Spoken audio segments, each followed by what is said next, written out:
trabajado digamos, estaba en un proyecto con un grupo aquí en Bogotá. Sí. Entonces, pues, primero queríamos como que nos contara cuál ha sido su proceso digamos, en cuanto a trabajo con este grupo de población. Bueno, entonces primero me alegra mucho que sean colegas. Gracias. Yo soy trabajadora social y valoro muchísimo la profesión.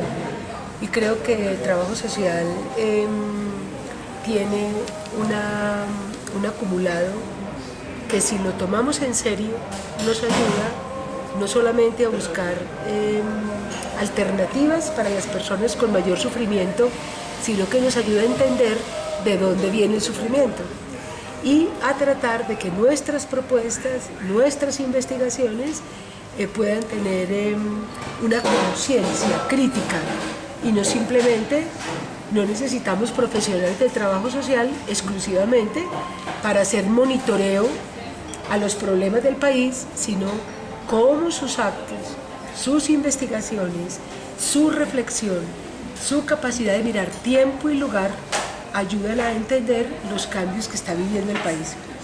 Con el tema de los indígenas, yo fui alcaldesa del municipio de Apartadó y desde ese momento hasta la fecha me he venido interesando por las poblaciones que han tenido menos oportunidades en este país. Por ejemplo, especialmente las mujeres.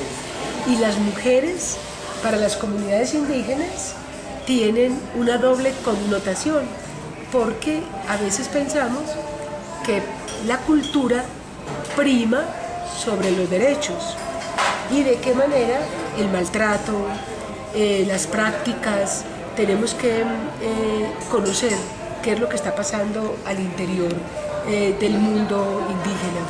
Segundo, poderles decir que es muy importante mirar prosperidad para todos en el marco del proyecto del doctor Juan Manuel Santos. Nos está mostrando hoy con mucha preocupación. Yo vengo haciendo seguimiento a un grupo de indígenas que afectados por el conflicto, pero no solamente el conflicto social y armado. Tenemos unas causas estructurales, estamos asistiendo a uno de los problemas más graves que están puestos en los predios donde están las comunidades indígenas en el territorio nacional. Son tierras ancestrales de riqueza en biodiversidad, recursos naturales no renovables, están en los lugares más estratégicos del país. Por eso el tema indígena hay que mirarlo a varias escalas. La más pequeña, donde están localizadas las comunidades. Por ejemplo, los Embera Catío o los Embera Chamí. Ellos están en Risaralda y están en el Chocó. Llevan más o menos, ya llevan un promedio casi de 10 años de expulsión hacia la ciudad de Bogotá. Y cuando empezamos a mirar qué hay detrás del desplazamiento forzado, la gente no se desplaza y los indígenas no se desplazan solamente porque está la guerrilla o están los paras. Se desplazan porque hay un interés geoestratégico sobre ese lugar. El lugar importa. Yo quisiera que ustedes como colegas de trabajo social comprendieran que cuando uno estudia, por ejemplo, el caso de los Embera, no solamente son los Embera como indígenas, sino en qué lugar de la geografía colombiana están, cuál es el lugar, el punto, pero no solamente señalar en el mapa dónde están, porque eso sería la cartografía. Necesitamos conocer causas económicas, sociales y culturales. Con los Embera, yo les invitaría a que la mirada del Embera en Bogotá hay que ubicarla en varios lugares. Uno, conocer la normatividad internacional de protección a los Embera, los convenios internacionales de la OIT, tenemos que reconocer la Constitución de 1991, cómo ella ha logrado desarrollar toda una propuesta para este proceso. Y nosotros vamos desde los Embera, no porque querramos, sino porque hay un desarrollo constitucional que nos está diciendo que el desplazamiento y el confinamiento de los Embera hay que analizarlo. Entonces voy a dejar como primero para que continuemos el diálogo. Lo primero es la Constitución de 1991, lo segundo es cómo vamos a mirar en esa Constitución el artículo 10 de la Constitución, que nos está diciendo que los indígenas o los pueblos tienen derecho a su lengua, tienen derecho a su dialecto, pero de igual manera nos está hablando este proceso de la necesidad de reconocer los convenios internacionales que ha firmado el gobierno colombiano. A partir del desplazamiento forzado hay una sentencia de la Corte, la sentencia de 025, que está hablando del estado de pérdida de garantías. Hay unos hechos que se han vuelto inhumanos vivir, y especialmente para los pueblos indígenas. Y a partir de todo esto se han emanado unos autos. Recordemos que los autos son decisiones de la Corte Constitucional para decir, cuidado con los indígenas. Los indígenas en la ciudad de Bogotá están siendo doblemente victimizados. Y por eso es que nosotros le hicimos, primero, conocer la normatividad. Hay que conocer la normatividad. Segundo, no basta la ley. Hay que saber que los indígenas tienen una territorialidad que tiene que ver con sus creencias, con su cosmovisión, con sus costumbres, con la definición de territorio, con el derecho a soñar distinto a nosotros. Ellos hablan de cómo sanear la tierra cuando hay un dolor. El conflicto armado los expulsa, pero los pueblos indígenas pueden ser sacados como personas o como grupo. Y por eso la Corte está diciendo, si usted ve una mujer en vera, como lo estamos viendo en los albergues, yo les puedo mostrar el informe que la Contraloría General de la República acaba de pasar. Vimos con preocupación, uno, que 10 años en Bogotá tiene consecuencias en su cultura. Dos, que los niños y las niñas y los jóvenes en vera que ya han nacido en Bogotá son distintos a los jóvenes en vera que vienen de su territorio. Que las prácticas culturales, su relación con las mujeres, la música, la concepción del tiempo, del lugar, varía. Y esto ha mostrado que hay unos cambios que es necesario tener en cuenta. Entonces vimos, por ejemplo, otra cosa, en los albergues, primero lo manejaba la Secretaría de Integración Social, trabajadoras sociales, psicólogos, antropólogos, pero no basta atender a las personas. A usted le falta salud, a usted le falta cupo escolar, a usted le falta... No, tenemos que conocer la estructura de los problemas, estudiar qué es el Chocó, estudiar qué es toda la zona donde vienen los embera, por qué los persiguen, qué recursos naturales hay en esa tierra, qué ha pasado con la suerte de ellos en la ciudad. El Estado tiene que responder por ellos.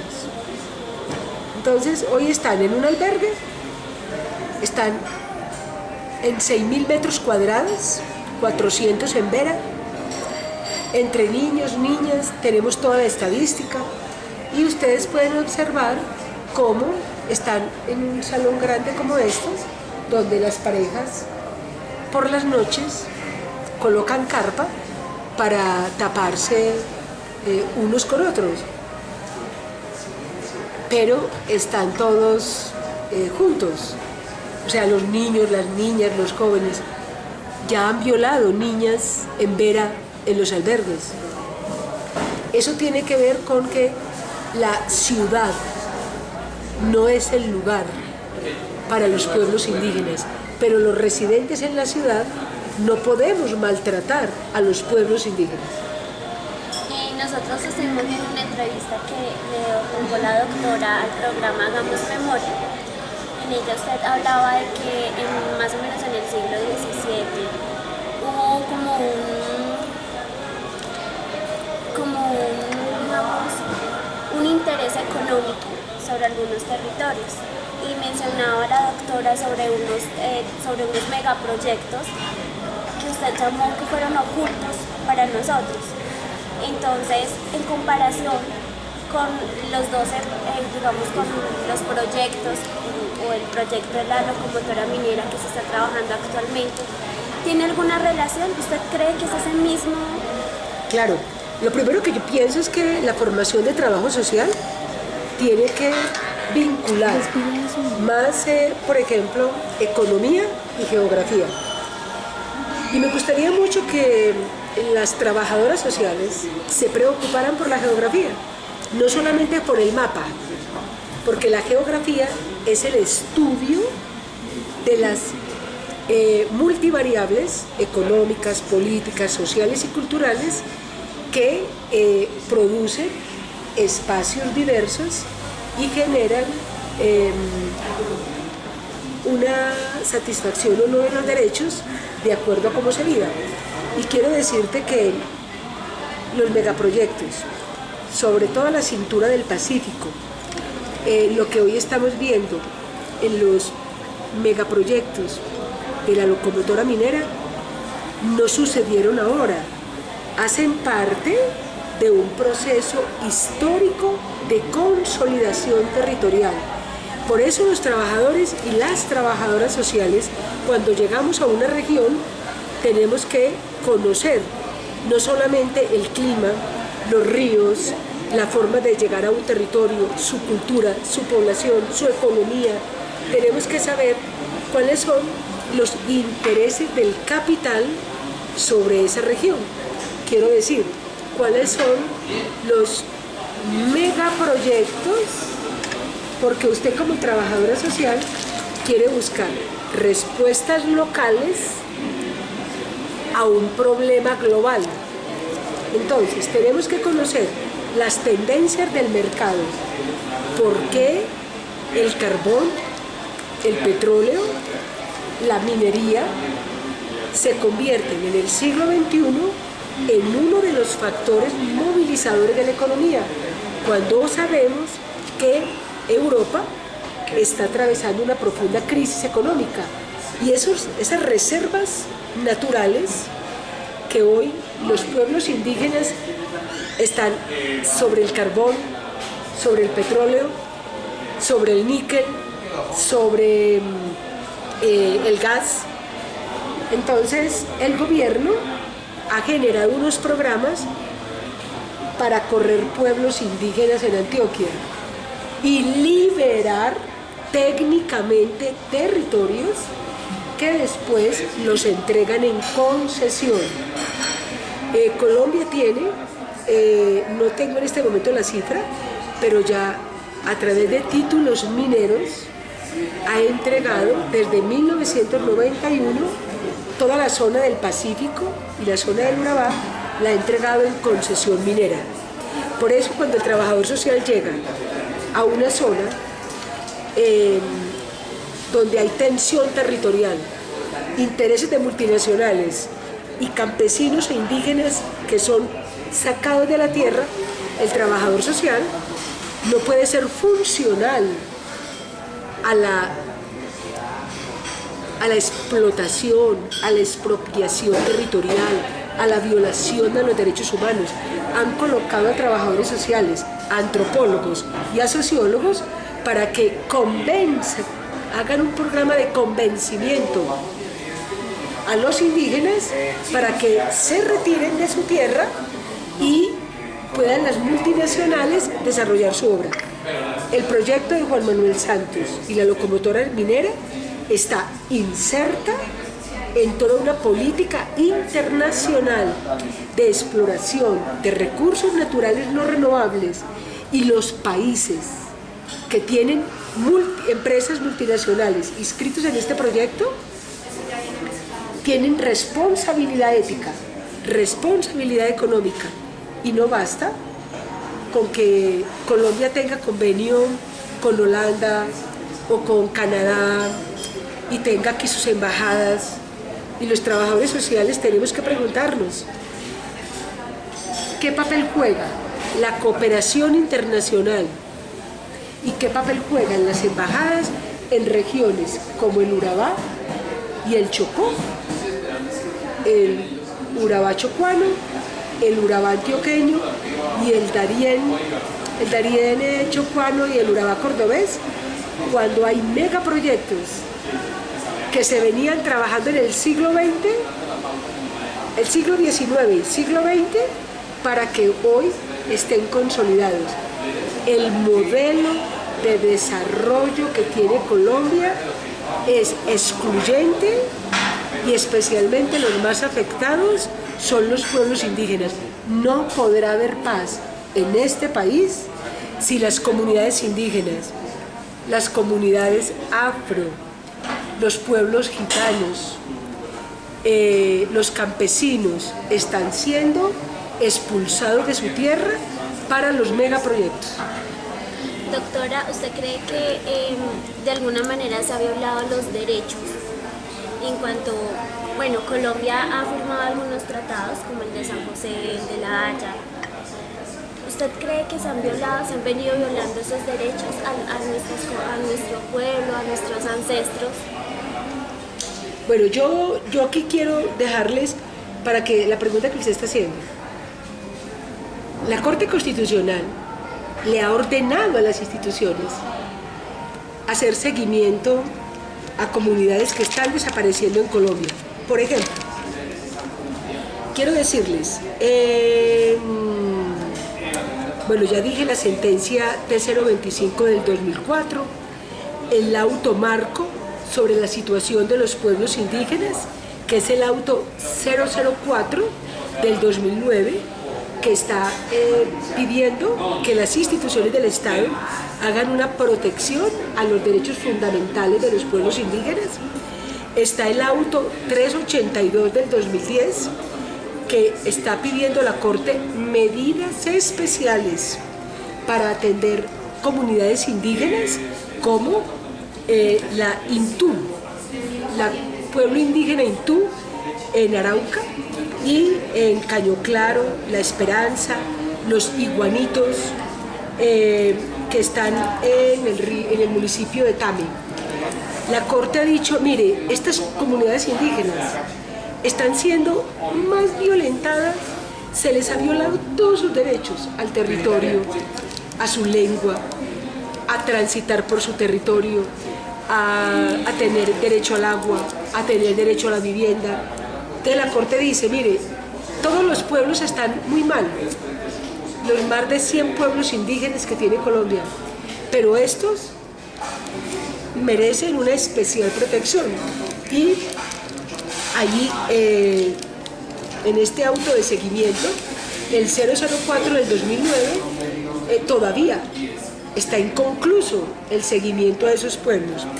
Está el auto 174, que son autos emanados por la Corte Constitucional, que está diciendo, oiga, mucho cuidado con los pueblos agua.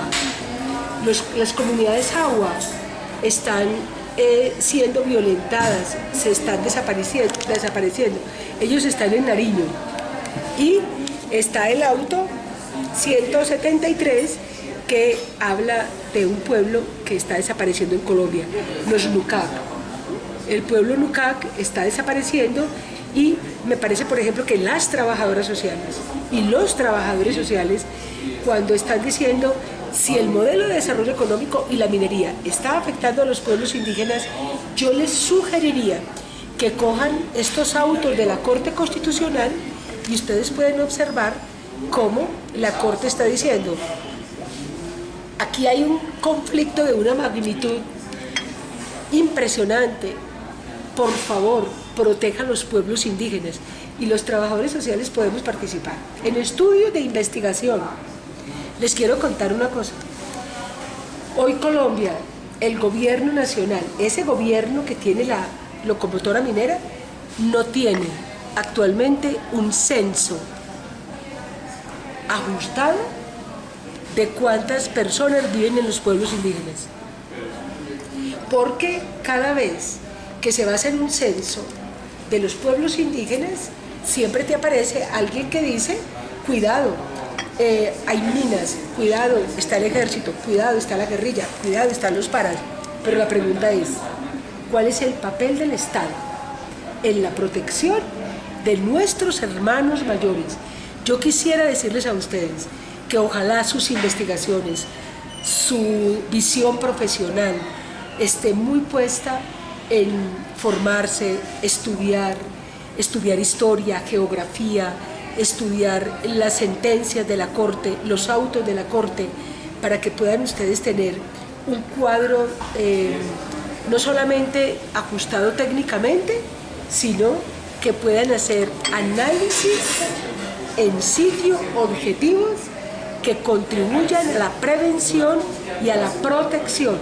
El trabajador social puede hacer política pública, el trabajador social puede hacer líneas, contribuir a una línea jurisprudencial en la Corte. El trabajador social puede hacer trabajo social ambiental. Trabajadoras sociales como yo, geógrafas, que hacemos estudios de un problema de pobreza, de violación, de discapacidad, o con los indígenas, desde la geografía nos da elementos de análisis muy importantes. En este proceso está la ley 448, la ley 1448, que está también advirtiendo que tenemos que hacer un especial seguimiento a los pueblos indígenas, porque está mostrando que no puede una norma intervenir pensando que todos los pueblos indígenas tienen la misma forma de proceder o la misma lengua o habitan en el mismo lugar. Doctora, ¿cree usted en la responsabilidad jurídica y política contra el desplazamiento forzado? Claro, el desplazamiento forzado está catalogado como un crimen de lesa humanidad y no podemos naturalizar el desplazamiento.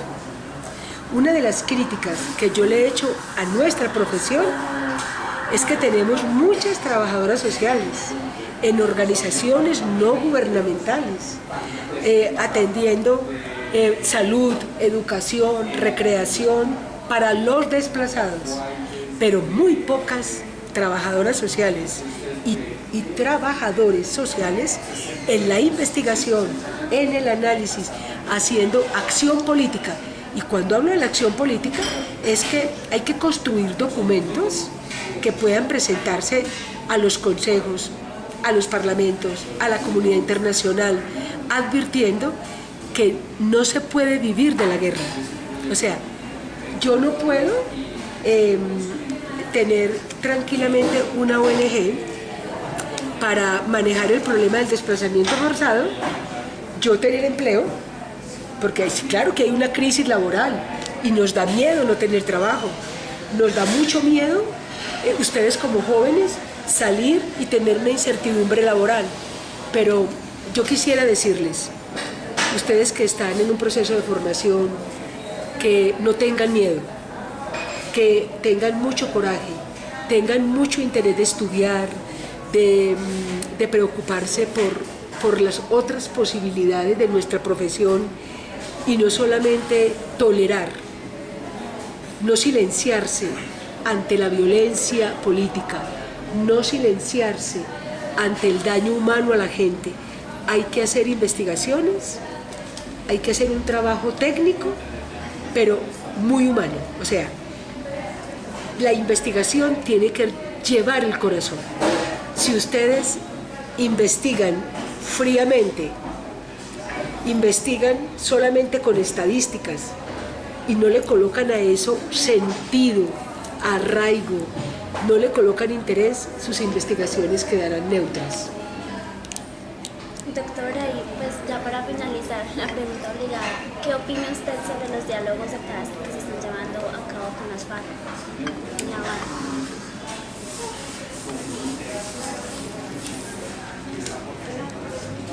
Creo que tenemos que analizar varias cosas. La primera es que Colombia muchas veces ha intentado procesos de paz y los resultados han sido la eliminación de quienes se acogen a los procesos de paz. Por ejemplo, el primer proceso de paz que se dialogó fue con Guadalupe Salcedo, un guerrillero liberal. No era de las FARC, no era del ELN o no era del M-19, era liberal. Y cuando matan a este liberal, empezó ese proceso de desconfianza, como los acuerdos, porque el acuerdo no solamente es entre personas, hay que redistribuir poder político, redistribuir poder económico, redistribuir oportunidades, repensar cuál es la estructura de la tenencia de la tierra en Colombia y cómo los jóvenes y las jóvenes como ustedes, que tienen la oportunidad de darle nueva vida con su mirada, con sus investigaciones, con sus trabajos, entender que este proceso que hoy se está viviendo en La Habana, ojalá salga, por el bien de ustedes como generación, por el bien de nosotros, los mayores. Ojalá salga, pero el proceso de La Habana tiene inconvenientes muy fuertes, y es que los 5 puntos de La Habana que están tocando, reforma agraria con enfoque territorial, desarrollo agrario con enfoque territorial, está tocando el tema de las víctimas, está tocando el tema que tiene que ver con participación política, el tema de la droga y me falta uno, el de participación. Estos puntos no solamente es una negociación que se puede hacer entre las FARC y el gobierno, es necesario varios asuntos. Uno, cese bilateral del fuego. Si continúan los bombardeos y el gobierno cree que va a negociar con las FARC, mientras negocia, hacen los bombardeos pensando que va a triunfar y va a ser una negociación convencidos, ¿cierto? Porque por un lado siguen los ataques y por el otro la conversación. El otro elemento, ¿qué va a pasar con un país tan polarizado?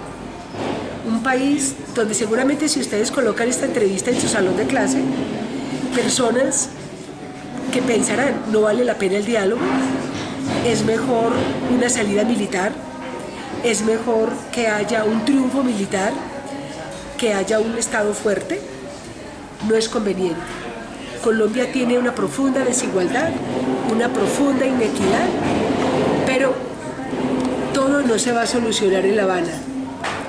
Yo quisiera decirles que se necesita un movimiento social lo suficientemente fuerte que sea capaz de mover en la calle lo que no se pueda mover en La Habana.